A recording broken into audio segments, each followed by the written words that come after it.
حیثیت مجموعی یعنی پوری امت مل کر یہ قائم مقام ہے انبیاء کرام کی، یعنی انبیاء کرام کا فریضہ اس کے ذمہ عائد ہو گیا ہے کہ یہ اس دعوت کو لے کر چلے جو انبیاء کرام علیہ السلام لے کر آئے تھے۔ لیکن جیسے میں نے عرض کیا کہ امت محمدیہ پر بحیثیت مجموعی یہ ذمہ داری ڈالی گئی ہے، اخرجت للناس کی ذمہ داری۔ لیکن اگر اس کا یہ مطلب ہو کہ ایک ایک فرد،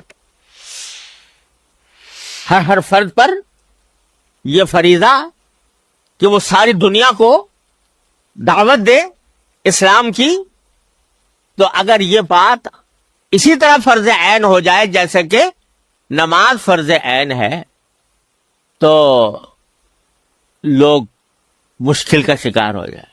ہر ایک آدمی کے پاس یہ موقع نہیں ہوتا، اور ہر ایک آدمی کی استطاعت میں یہ نہیں ہوتا کہ وہ اپنے آپ کو اس کام کے لیے وقف کر دے۔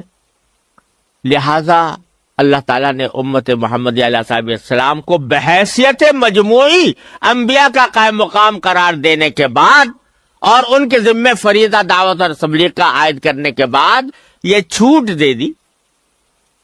کیا چھوٹ دے دی؟ کہ وَلْتَكُمْ مِنْكُمْ أُمَّةٌ يَدْعُونَ إِلَى الْخَيْرِ وَيَأْمُرُونَ بِالْمَعْرُوفِ وَيَنْهَوْنَ عَنِ الْمُنْكَرِ۔ یہ چھوٹ دے دی کہ ہم یہ نہیں کہہ رہے کہ تم میں سے ہر فرد وہی کام کرے، اسی انداز سے کرے جیسے پیغمبر کیا کرتے تھے، لیکن تم میں سے ایک جماعت ضرور ایسی ہونی چاہیے کہ جو لوگوں کو خیر کی دعوت دے، یدعون الی الخیر ویامرون بالمعروف وینہون عن المنکر۔ تو منکم کا لفظ استعمال کر کے اللہ تعالیٰ نے یہ چھوٹ دے دی، تم میں سے کچھ لوگ ضرور ہوں۔ اس کو فرض عین بنانے کے بجائے فرض کفایہ بنا دیا ہے کہ اگر کچھ لوگ ہوں گے تو کم از کم فریضہ ساقط ہو جائے گا دوسرے لوگوں کا، لیکن اگر ایک بھی نہ ہو تو ساری بستی، سارے شہر کے لوگ، سارے انسانیت، ساری امت گنہگار ہو۔ اسی لیے فرمایا گیا، وہ جو میں نے حدیث آپ کو پہلے بھی سنائی تھی، کہ کسی بستی کے اندر گناہ ہوتے تھے، اللہ تعالیٰ نے عذاب نازل کرنے کے لیے جبریل علیہ السلام سے کہا، تو جبریل نے کہا کہ یہاں تو ایک بہت نیک آدمی بھی ہے جس نے آپ کی کبھی نافرمانی نہیں کی، آپ نے فرمایا اسے بھی ہلاک کر دو۔ کیوں کر دو؟ اس لیے کہ برائی ہوتے ہوئے وہ دیکھ رہا تھا اور اس کے ماتھے پر بل بھی نہیں آیا، اس نے اس کو برا بھی نہیں سمجھا اور نہ اس کو درست کرنے کی کوشش کی۔ کیا مطلب؟ کہ وہ بستی اس فرض کفایہ سے غافل تھی، اور چونکہ غافل تھی کوئی بھی فرد اس فرض کو ادا نہیں کر رہا تھا، لہذا سارے گناہگار تھے، یہاں تک کہ وہ عبادت گزار شخص بھی گناہگار تھا، لہذا اس کو بھی عذاب کا نشانہ اللہ تعالی نے بنوایا۔ یہ مطلب ہے فرض کفایہ۔ تو بھائی یہ دعوت جو ہے اجتماعی دعوت، مسلمانوں کو اسلام کی طرف بلانے کی دعوت نہیں، غیر مسلموں کو اسلام کی طرف بلانے کی دعوت، اور مسلمانوں کو اسلام پر عمل کرنے کی دعوت، یہ دونوں جو ہیں یہ فرض کفایہ ہے۔ یعنی اس امت کے ذمہ ضروری ہے کہ وہ دیکھے کہ ہر بستی میں، ہر علاقے میں، ہر ماحول میں کچھ نہ کچھ لوگ ایسے ہوں جو اس فریضے کو انجام دینے والے ہوں۔ تو اس کے یہ اگر ہوں گے تو اللہ تبارک و تعالیٰ کے فضل و کرم سے ان سے خیر پھیلے گی، ان سے بھلائیاں پھیلیں گی، برائیاں مٹیں گی۔ لیکن اس کے لیے افراد ایسے چاہیے جو اس دعوت کی اہلیت رکھتے ہوں، یعنی ان کو دین کا صحیح علم ہو۔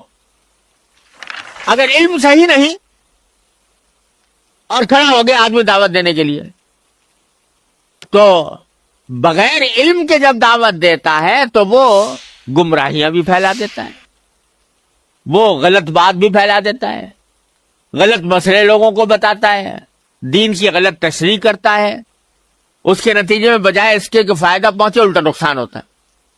لہذا اس کے کچھ شرائط ہے، کچھ آداب ہیں جن کو مد نظر رکھ کر وہ فرض کفایہ ادا کیا جا سکتا ہے.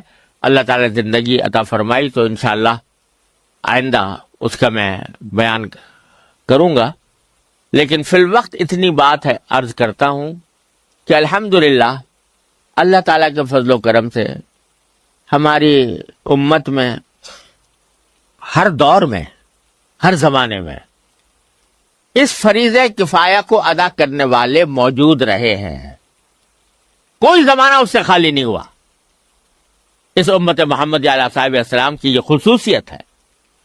صحابہ کرام کے وقت سے لے کر آج تک الحمدللہ یہ فرض کفایہ کسی نہ کسی درجے میں، کسی نہ کسی صورت میں ادا ہوتا رہا ہے. اور مختلف لوگوں نے یہ سعادت حاصل کی ہے، مختلف طریقوں سے حاصل کی ہے. اللہ تعالیٰ ان سب کی کوششوں کو اپنی بارگاہ میں شرف قبول عطا فرمائے. آج ایک نئی آفت یہ آ گئی ہے کہ آج اگر کوئی آدمی کھڑا ہوتا ہے دعوت کے نام پر تو یہ ضروری سمجھتا ہے کہ پچھلی جو کوششیں ہوئی ہیں ان کو کل عدم کرے، ان کو کنڈم کرے، ان کی برائی کرے کہ وہ تو اب تک تو کسی نے کوئی کام کیا نہیں تھا، آج میں کھڑا ہوا ہوں یہ کام لے کر. یہ بڑی گمراہی کی بات ہے. ارے اللہ تبارک و تعالیٰ نے اس دین کی حفاظت کا ذمہ خود لیا ہے اور اس کے لیے اس امت محمدی علیہ صاحب السلام کو پیدا کیا ہے. لہذا اللہ تعالیٰ حدیث میں آتا ہے ان اللہ یغرس لہذا الدین غرسا. اللہ تعالیٰ اس دین کو قائم رکھنے کے لیے، اس کو پھیلانے کے لیے پودے لگاتے رہتے ہیں. پودے لگاتے رہتے ہیں، ہر دور میں لگائے ہیں اللہ تعالیٰ نے.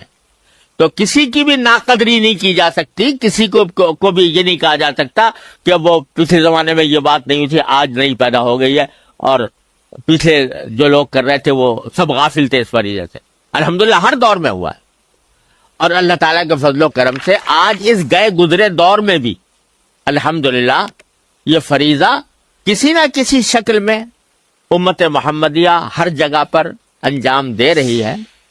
اللہ تعالیٰ ان کی کوششوں کو بھی قبول فرمائے اور ہمارے خاص طور سے ہمارے علاقے میں اللہ تعالیٰ کے فضل و کرم سے اس آخری دور میں حضرت مولانا محمد الیاس صاحب رحمۃ اللہ علیہ کو اللہ تبارک و تعالیٰ نے اس کا خاص جذبہ عطا فرمایا تھا.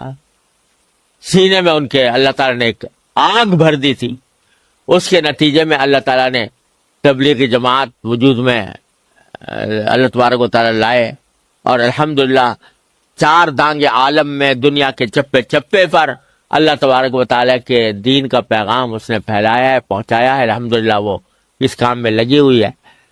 تو میں تو یہ سمجھتا ہوں کہ عام مسلمانوں کے لیے اس وقت اس فریضے میں شامل ہونے کا بہترین راستہ یہ ہے. بعض لوگ تنقیدیں بھی کرتے ہیں، فلاں خرابی ہے، فلاں کمزوری ہے، فلاں باتیں ہیں. ارے بھائی معصوم اس آسمان کے نیچے انبیاء کرام کے بعد کوئی نہیں ہے. غلطیاں سب سے ہوتی ہیں اور کوتاہیاں بھی ہوتی ہیں.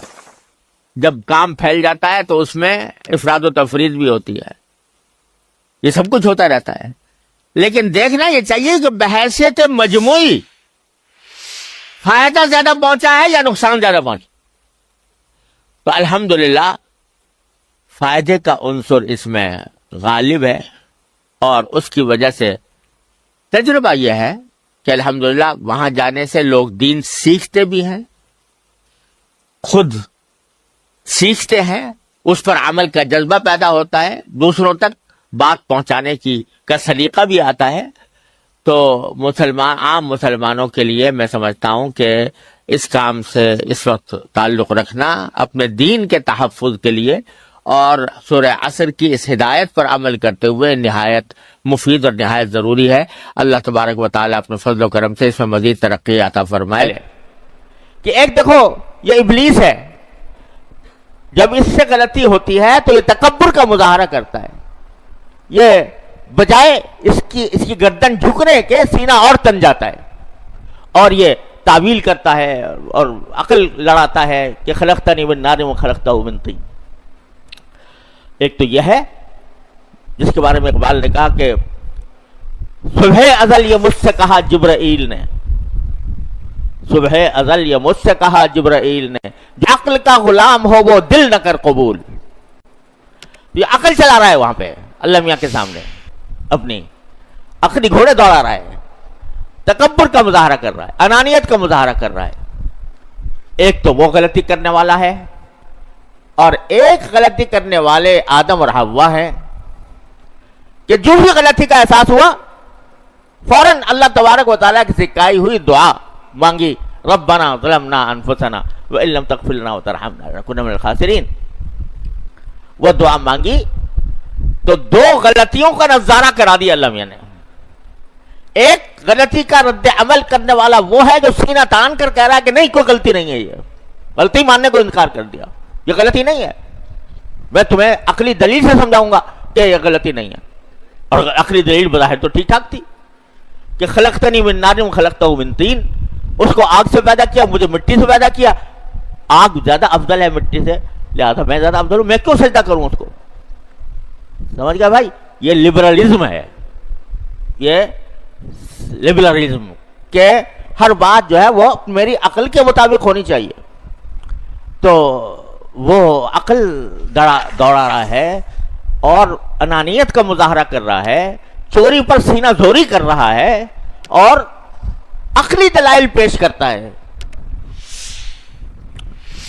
عقلی دلائل پیش کرتا ہے. بھئی بات تو ہم کہہ رہے ہیں جو لاجک کی بات ہے، سمجھا؟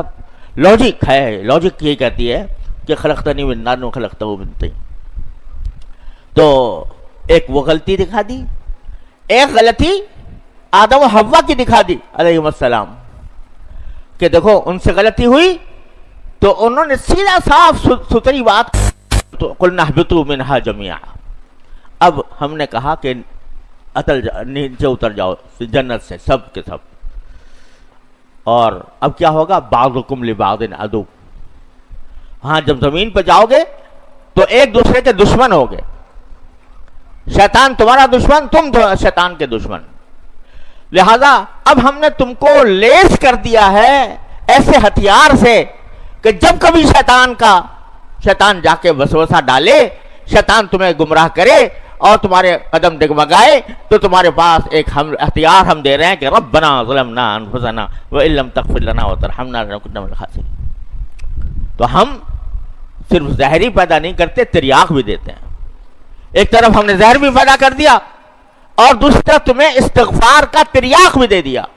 اتنا آسان کہ اس کے لیے کوئی لمبی چوڑی محنت کی ضرورت ہے. ارے مان لو غلطی ہوئی، مان لی اللہ غلطی ہو گئی، معاف کر دو. یہ بہتر ہے بنسبت اس کے کہ تم گناہ کیے جاؤ اور سینہ زوری دکھاتے جاؤ عقلی دلائل کے ذریعے، اس کے لاجک کے ذریعے، اور تم یہ کہنا چاہو کہ بھئی یہ تو میں نے جو عمل کیا تھا اس میں کوئی غلطی نہیں تھی، یہ بالکل ٹھیک تھا. اللہ بچائے.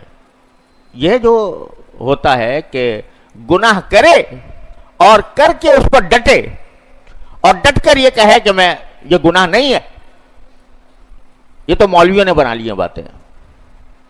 مولویوں نے دین کو مشکل بنا دیا ہے، ورنہ دین تو آسان تھا. یہ کوئی غلط بات نہیں ہے، ہم دلائل سے ثابت کر سکتے ہیں کہ یہ درست ہے.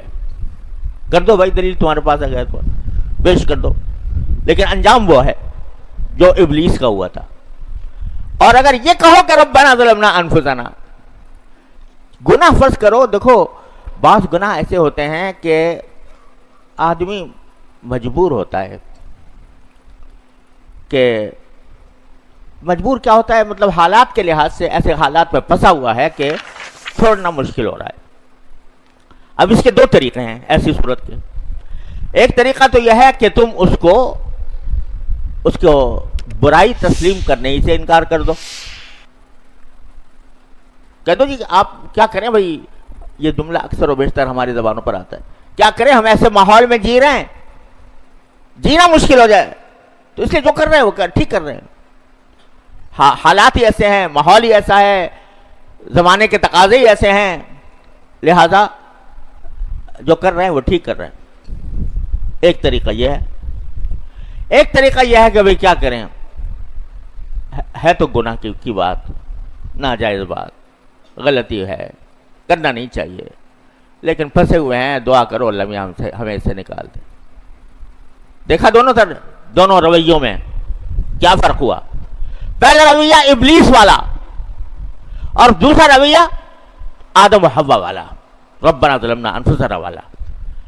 تو کچھ بعید نہیں ہے کہ جو شخص وہ کسی گناہ میں اس طرح مبتلا ہے کہ اس سے چھوڑا نہیں جا رہا کسی وجہ سے، تو بجائے اس کے کہ وہ پہلا والا رویہ اختیار کرے، اس کے بجائے یہ کہے کہ اللہ میں جانتا ہوں مجھ سے گناہ ہو رہا ہے، غلطی ہو رہی ہے، لیکن پھنسا ہوا ہوں، نفس اور شیطان کے مقاصد نے مجھے جال میں پھنسایا ہوا ہے، لہذا اے اللہ مجھے معاف کر دے اور نکال دے اسے۔ تو یہ 1000 درجہ بہتر ہے، یہ بھی گناہ کر رہا ہے، وہ بھی گناہ کر رہا ہے، لیکن یہ شخص 1000 درجہ بہتر ہے اس سے جو اپنے گناہ کو صحیح ثابت کرنے کی کوشش کرے۔ تو بھائیو، یہ اللہ تبارک و تعالیٰ نے جب انسان کو زمین پر بھیجا تو اس وقت بھیجا جب اس میں غلطی کرنے کی صلاحیت بھی پیدا ہو گئی، اور اس غلطی پر استغفار کرنے کی صلاحیت بھی پیدا ہو گئی۔ اس سے پہلے ابھی اس قابل نہیں تھا کہ دنیا میں جاتا، اب جب کہ یہ صلاحیت پیدا ہو گئی۔ میں نے کسی زمانے میں ایک شعر کہا تھا کہ معصوم تھا نہ وقف سجود و دعا تھا میں، معصوم تھا نہ وقف سجود و دعا تھا میں، خوبی میری یہی تھی کہ اہل خطا تھا میں، خوبی میری یہی تھی کہ اہل خطا تھا میں۔ فرشتہ اس کو تو خطا کرنی آتی ہی نہیں، تو اس لیے اس کو زمین پر بھیجنے کی، اس کو اللہ تعالیٰ نے زمین پر نہیں بھیجا۔ لیکن جب آدم ہے اس کے اندر خطا کی صلاحیت پیدا ہو گئی، خطا کی اہلیت پیدا ہو گئی، اور خطا کے لیے، اس خطا کے تلافی کے لیے ہتھیار بھی اس کو مل گیا، تو اب بھیجا گیا اس کو، تو اہل خطا بن گیا، تو اب وہ دنیا میں پہنچا۔ اور اسی میں نے یہ بھی کہا تھا کہ ابلیس ہے میرے لیے ایک امتحان تو کیا، ابلیس ہے میرے لیے ایک امتحان تو کیا، ابلیس کے لیے بھی تو ایک ابتلا تھا میں، ابلیس کے لیے بھی تو ایک ابتلا تھا میں۔ اللہ میاں نے ابلیس کو بھی تو مجھ سے ہی آزمایا تھا کہ اس کو سجدہ کر، اور وہ اللہ میں نے اب اس کو میرے لیے ابتلا بنا دیا ہے کہ وہ بہکائے گا، لیکن بہکانے کا طریقہ سمجھا دیا تمہیں پہلے ہی سے۔ جب بہکائے، یہ زہر، یہ سانپ تمہیں ڈسے، تو اس فوراً یہ تریاق استعمال کر لو کہ ربنا ظلمنا انفسنا وان لم تغفر لنا وترحمنا لنکونن من الخاسرین۔